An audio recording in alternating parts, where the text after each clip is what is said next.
in the baseball free agency period that is underway has none other than the following up for free agency: Zach Britton, Carlos Gomez, Gio Gonzalez, Matt Harvey, Jeremy Hellickson, Greg Holland, Matt Holliday, Dallas Keuchel, Mike Moustakas, Matt Wieters, and, oh yes, Bryce Harper. And that's just a partial part of the list. The founder, owner, and president of the Boras Corporation, Scott Boras, here on the Rich Eisen Show. How are you, Scott? Anything going on?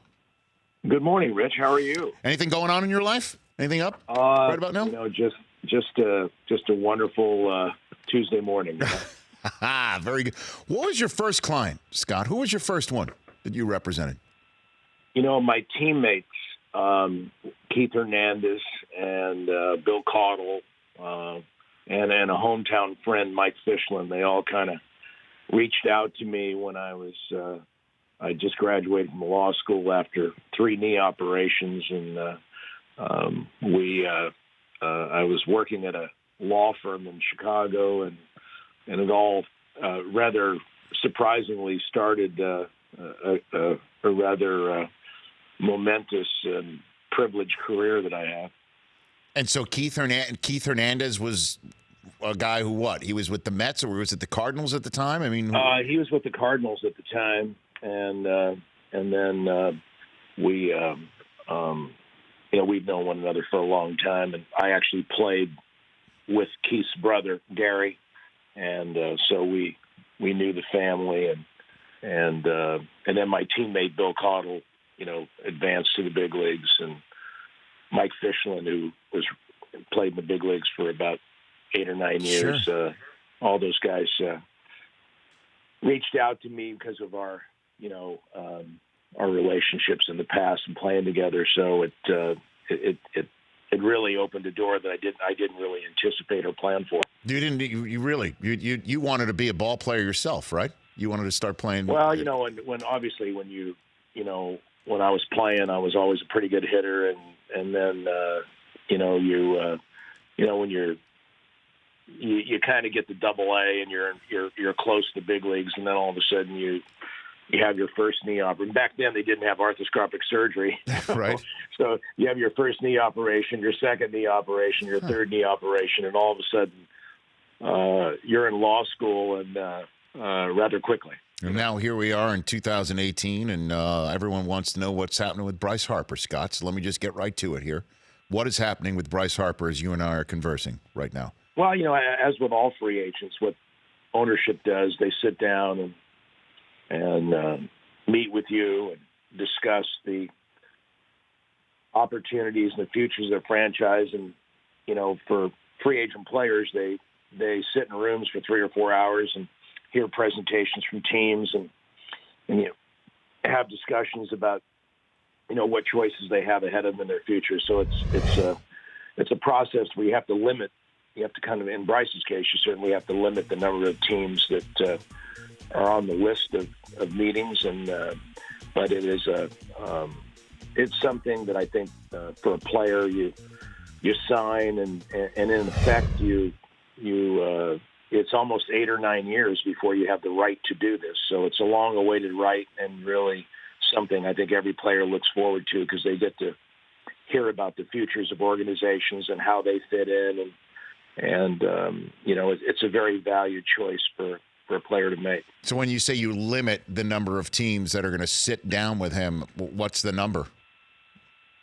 Well, we really don't go into that because it becomes a defined lottery, if you will, because the way we do it is we just kind of sit down and say to teams that unless something occurs differently in the future, he's going to meet with an initial round of teams, and then if he's not pleased with what he's heard, he'll certainly reach out to you. But when you're a generational player, which is a rare free agent, someone who's that young and has really, through his performance, established a record that would say that you're going to be a Hall of Famer, because every player who's done what Bryce has done prior to age 25, they are Hall of Famers. And so And then there's the other aspect of it for him that is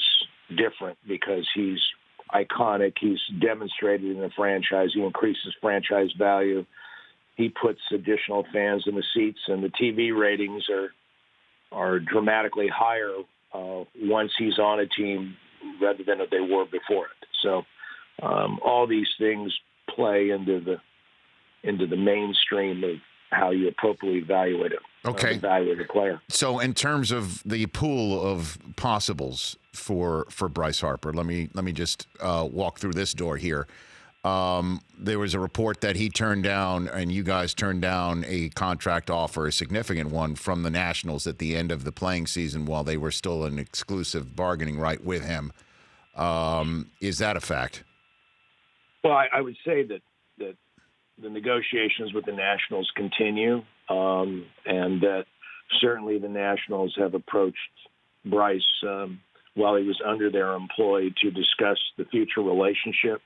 A lot of things that are reported aren't particularly accurate, but the truth of the matter is they've diligently expressed interest and continue to express interest in returning Bryce to their franchise. So is it fair to say the fact that he turned down that offer is, as you point out, a long-awaited right to hear from everybody? Is that the reason why? Well, I would say that in the relationship, a lot of times teams want to begin a discussion. The Nationals had an advance on that because under the rules, they could begin discussions. And so as to whether or not where those discussions go, it's just a continuum. So there's not been any decisions made yet because we had to review a whole host of teams and evaluate the process. But certainly that the right of free agency is it's just something that it takes. Literally, the bargaining agreement says 6, but the way they manipulate the rules, it's really 7 years once you're in the big leagues, and then players have minor league service. So it's a right that it takes almost a decade to get to for most players, and so it's really something that you want to review before you make any final decisions. Okay, a couple more questions on this. Scott Boras, agent of Bryce Harper and more here on the Rich Eisen Show. So he has not taken any sit-down meetings with any teams yet. Oh no, we're very deep into the process. Oh. We've met with many clubs, and we're still, reviewing, a number of the team's opportunities, and so the process has been in fold since November. Okay, so we're down the road here. What's the timeline? Is there a timeline here, Scott?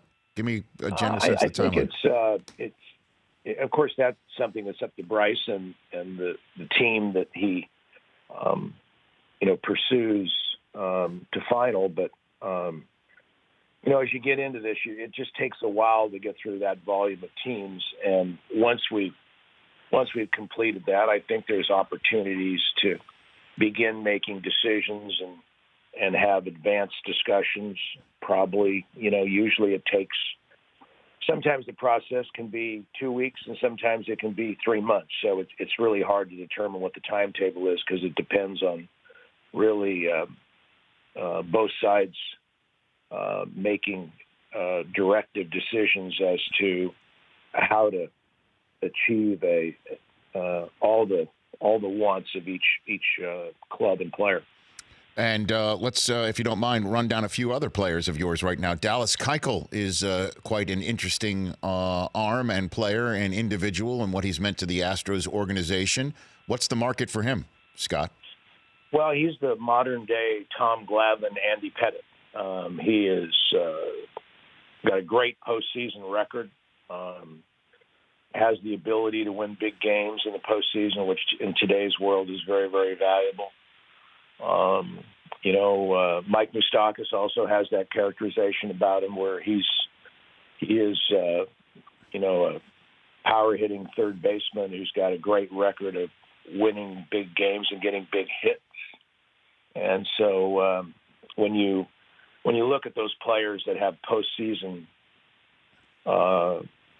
a resume of success in the postseason and they have rings on their fingers, I think ownership looks at them not only as someone that can add to the performance record of their team during the season, but really give you that special dynamic that you want in the locker room that players who've never been there before can rely upon. And in baseball, when you play the game every day, the locker room is all the more important because it's kind of Groundhog Day, where you're not there once a week and you're there every day. And so what goes on in the locker room and what a player brings to the locker room has a great deal more impact than a lot of other sports that don't play every day. So, and that postseason run, it seems like you are for the 30 days, you're in the locker room, you are traveling, you're together, and the day-to-day attitude of the club is extremely important to get optimum performance out of players. And it's interesting. I mean, you talk about the clubhouse and what attitudes are and things of that nature. A player that could once have been described as the next Tom Seaver, modern-day Tom Seaver, and Matt Harvey, as we all know, finally parted ways with the Mets and vice versa. What do you tell prospective employers about Matt Harvey and his mental state readiness to compete and try and get back to that status of being the next Tom Seaver, Scott? Well, the fact that you've done it is huge in these processes because you know it exists. You're not advocating something may happen. You've known it has happened. And so consequently, with Matt's case, it was really about his physicality. He put his career on the line after Tommy John surgery and for the betterment of his team, certainly went beyond doctors' recommendations with the number of innings that he threw. And the result of that was another injury where he had to have a thoracic outlet surgery. And that surgery, which encumbers nerves, it just takes time for a player to get his command back. And certainly the last half of this season, Matt's command came back. When he got traded over to Cincinnati, you really saw him get back to 96, 97 miles an hour in velocity. But the key thing is that the consistency with his command going forward was ever improving. And so illustrating that and getting back physically was, I think, a key watermark for Matt and for owners to know. And the fact that if he has that kind of capacity physically, I think everyone knows mentally what he can do because he's already illustrated that if healthy, he can be a number one for a team and take it to the places that most owners desire. Well, Scott, before I let you go, I do want to give you the floor here on my show of a subject you and I have discussed off air. And that is the shift in Major League Baseball and how you feel it is particularly biased against one particular type of hitter. And I give you the floor on your thoughts on the shift in Major League Baseball, Scott Boras. Well, thanks, Rich. We now are able to get the front row of Dodger Stadium to your audience. I'm very, very happy about that. And I might add, Rich, yes. that yes. I've never seen anyone who is behind the mic eat as many hot dogs in a game as you did. Well, so Scott, those Dodger Wow. dogs. I don't know how you lay off them, Scott. I'll be honest with you. I mean, well, frankly, I was so impressed that it distracted me from the game. But I will give you credit. I think it's a numbers thing with the shift, and that is that because of first base, you can literally put four men on the right side of the infield, and you can say that a left-handed hitter, who, particularly power hitters, who make their living driving a baseball and hitting it hard, because the goal of baseball always is if you hit the ball hard, you should be rewarded. And that's the hardest thing to do in sport. We want to hit a 95-mile-an-hour fastball hard. And so these men who have power are used to and trained to hit for power, and that's what gets them to the big leagues and gives them an elite value. And they want home runs, they want power, and so they're taught to basically pull the baseball and develop a power swing. So when they get to the big leagues, you always hear everyone say, "Well, go the other way, do the things they need to do." Well, the answer is to go the other way. That means that you're going to have more likely than not a lot of pitches that have to be on the outside part of the plate. That it has to be in the middle part of the plate so that you can direct the baseball. But remember, these men are not paid to direct the baseball. They're paid to hit it for power. Now, when you have a right-handed power hitter, he can come up and he gets sliders and fastballs. He gets sliders, fastballs thrown away, but more importantly, breaking balls. And the slider, the breaking ball are usually balls that are coming at you and then veer towards the outside part of the plate. And so consequently, since 75% of the pitchers in baseball are right-handed, it is much easier for a right-hander to go the other way because the pitches they receive, all breaking balls, allow them to document a swing that they've been trained to do to hit the ball the other way. Left-handed hitters, who 75% of the time face right-handed pitching, when a breaking ball from a right-handed pitcher is coming in on their hands, or a fastball is thrown in, they are trained to pull the baseball. So you're going to see far less opportunity to hit the ball the other way by just merely the number of right-handed pitchers versus left. And the other aspect of it is that you have literally you can put the third baseman right behind second base, giving 4 infielders on the right side, whereas when a right-handed hitter's up, you can only put 2 infielders on that side because you have to have the second baseman on the other side of the bag to turn the double play.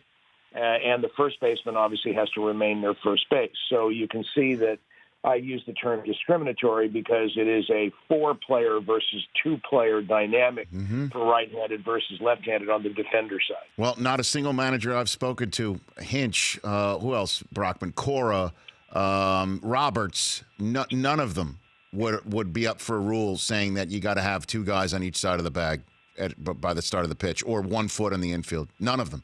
They love it. They love this shift. Well, if I'm a manager, it gives me certainly more control of the game because it takes left-handed power and minimizes it so that I have to play a station-to-station baseball, which managers love because it gives them more control. But the big leagues is about power. Fans love power.